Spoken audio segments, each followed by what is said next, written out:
Blind Item News, halatang eme lang ang relasyon ng magka-love team. Ito kasing mga marites, matitinik.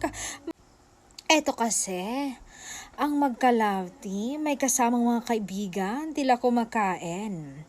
At nakita ito ng mga marites. At nung nakita ng magka-love team ang mga marites, ay pa-sweet-sweetan na kuno.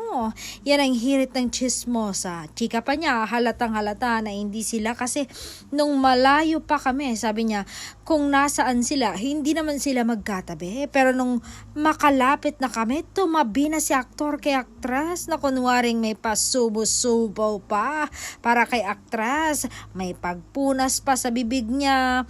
Ganon. Pero halatang halata naman na peke ang pa-sweet-sweet ni aktor sa dalaga.